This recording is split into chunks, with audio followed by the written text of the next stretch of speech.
Lizzie présente Le crime de la momie. Une enquête de l'inspecteur Higgins de Christian Jacques, lu par François Montaigu.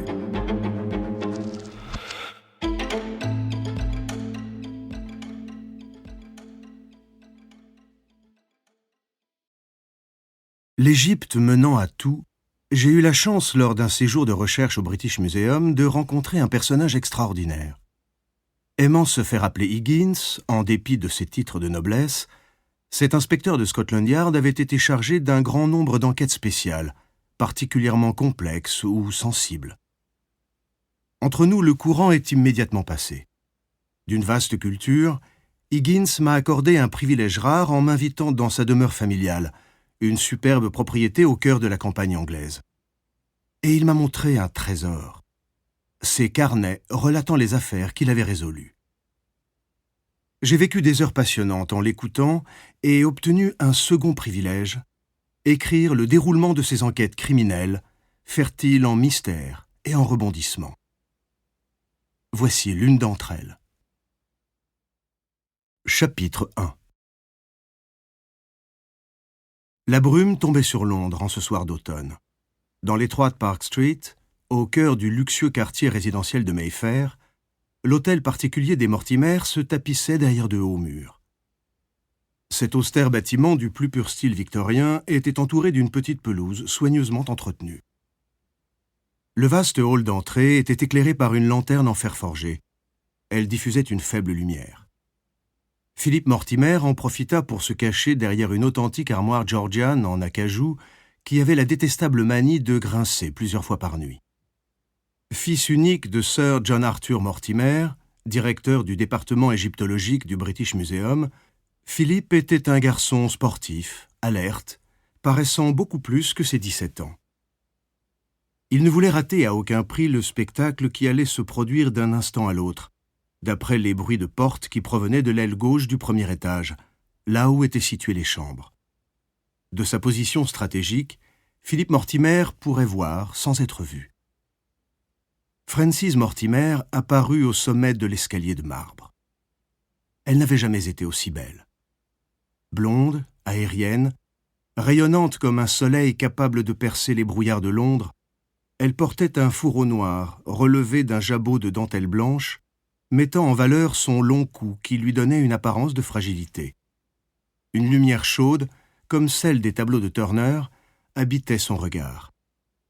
Philippe était fasciné par Frances, par sa manière de marcher comme si elle dansait sur un rythme connu d'elle seule, par sa façon de parler d'une voix si mélodieuse qu'on était aussitôt charmé. À 28 ans, Frances Mortimer, héritière d'une riche famille de notaires du Sussex, était l'incarnation de la beauté. Philippe ne la quitta pas des yeux tandis qu'elle descendait l'escalier, marche après marche, effleurant le marbre. Elle s'arrêta sur le seuil du salon d'honneur. Pour Philippe, le moment était venu de disparaître discrètement. Mais cette fois, il fut pris au piège. L'armoire grinça, Frances se retourna trop vite, le jeune homme se figea. Frances fixa Philippe d'un regard dont la douceur habituelle se teintait d'un soupçon de reproche. Elle dissimula la peur qu'elle avait éprouvée, reprit le contrôle d'elle-même.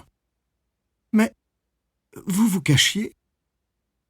Philippe était incapable de parler.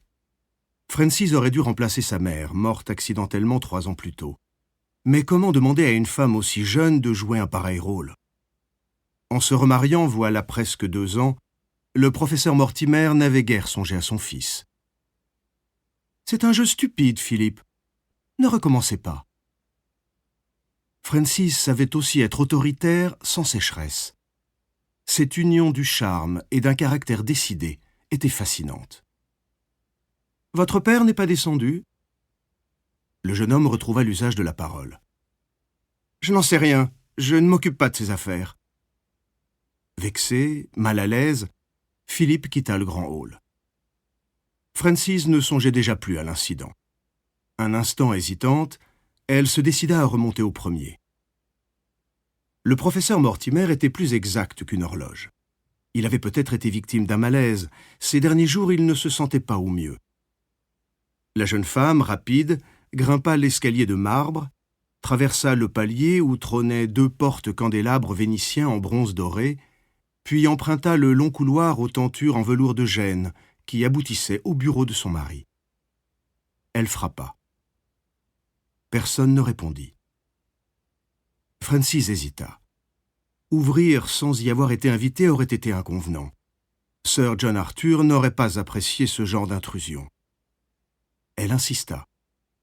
Cette fois, une voix assourdie répondit. « Qui est-ce ?»« C'est moi, Francis. Puis-je entrer ?»« Je vous en prie. » Elle ouvrit la lourde porte de chêne massif. John Arthur était assis à son bureau, couvert de dossiers. Grand, hautain, les cheveux argentés, cet aristocrate de 52 ans savait jouer de son charme prenant et d'une intelligence acérée qui avait fait de lui une haute personnalité scientifique de réputation internationale. Francis pénétrait rarement dans le bureau de son époux, véritable musée d'égyptologie où s'accumulaient quelques-uns des trésors trouvés par le professeur lors de ses fouilles. Les trustees du British Museum les lui avaient... Nous espérons que vous avez apprécié cet aperçu. Pour continuer à écouter ce livre audio sur Google Play Livres, utilisez le lien dans la description de la vidéo.